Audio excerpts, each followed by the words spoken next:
Alright, hello guys, welcome back to a new video. In today's video, we're going to be talking about a new topic or a new health condition we never really talked about. This is known as valley fever. So we're going to be talking about everything you need to know about valley fever, including its complications, causes, symptoms, and much more. I'm going to be going into the medical field this year for like a class at my school, so I am very appreciative that I got to share all this stuff with you, and I get to continue doing that with the return of my YouTube channel the way it was supposed to be since I started my Pokemon journey. I have now officially ended it to continue the videos I've started off with that brought my channel to all its glory. So today we're going to be talking about everything you need to know about valley fever. So let's begin it, guys. What is valley fever? A fungal infection caused due to fungus chloridosis how do you pronounce that gets into the body through inhalation. So this is not like one of those fungal infections that you just get on your arm for not cleaning yourself well with your arm and stuff like that, or of not getting a bath or not doing any of this stuff. You only get this gets into the body through inhalation. That's all I know so far, as basically that's what it usually is caused by. There's maybe other causes. Again, we'll get to the causes later on. But again, it says due to a fungus that's known as that can get into the body through inhalation. So basically, this is like if you inhale the fungal that this is known, the fungal on the screen here, that it could potentially cause this valley fever by inhaling the fungal infection. So let's begin. Symptoms. If you're experiencing new, severe, or persistent symptoms, contact a healthcare provider. Now, that doesn't automatically say you contact one immediately, so it's not one of those that's a life or death situation. But again, there's always these ones will lead to complications in the future if you don't treat it fast enough, or good enough, or at all.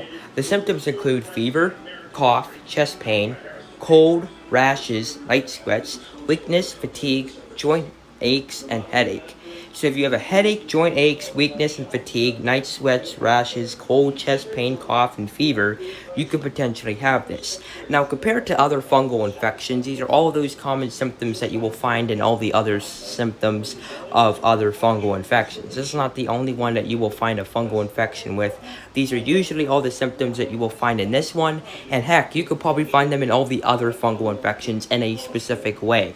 So again, fever, any type of infection, no matter if it's fungal, viral, or bacterial, it will always lead to a fever because your body is trying to fight that infection off. So your body is going into the fight mode to help you overcome this infection because your body is on your side. So if there's ever a blood count that's high or low, that's usually either because if it's high, it's fighting it off successfully. If it's low, then it's probably not overcoming it and it's getting beat by the infection.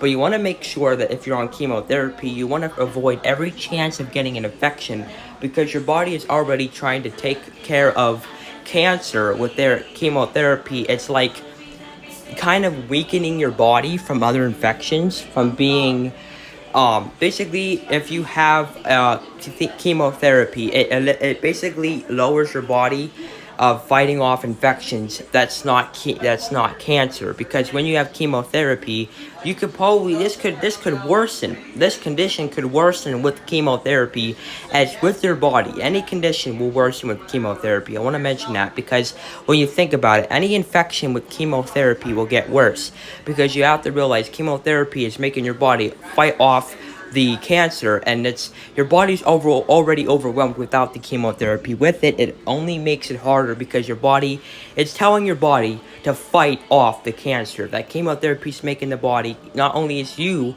but chemotherapy itself is making you fight off the cancer, and it's helping you do that. But then with that, there comes a downside.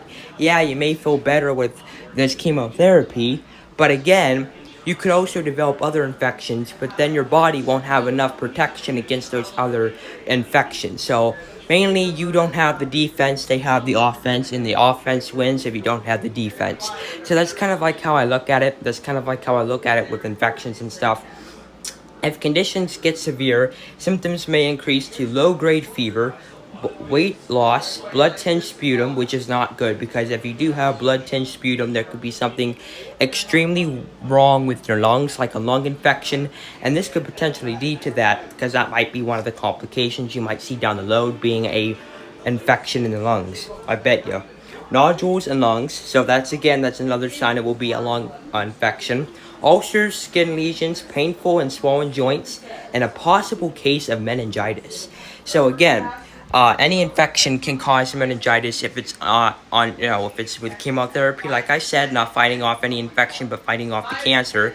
Meningitis is going to be pretty bad because, again, with this, any infection can go out of the body part and spread into the bloodstream and into the brain. So yeah. Moving on, we have causes. That's breathing in the causative fungus and the sole reason for occurrence of valley fever. The risk factors include aging, environmental exposure, people living in areas where the fungi are common at a high risk, pregnancy, weakened immune system, and diabetes. Those are all simple cases, and again, it does not look like chemotherapy is on here, but I bet it is because although chemotherapy it doesn't always, so that's probably one of the reasons it's not on here for a cause. Complications is severe pneumonia if infection persists for a long time. Like I said, we talked about an infection of the lungs, and that's one of the infections.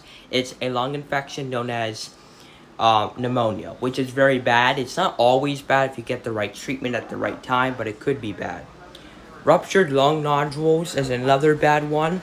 Mainly because that could lead to a lot of death, because with all that blood loss and everything like that, that can also lead to that.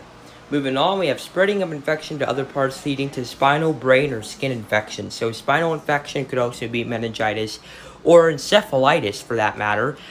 Brain or skin infections. So all of these could potentially lead to sepsis as well, although sepsis ain't on here. I'm pretty sure it is, because any infection can lead to meningitis, and any infection can lead to sepsis, and actually sepsis can lead to meningitis, and meningitis can lead to sepsis. If you survive it but don't get enough treatment at the right time, it could lead to neither of those or lead to both of those at random times. So that's all, guys. If you enjoyed, please like the video, guys. I'll see you on the next one. Peace out, everyone.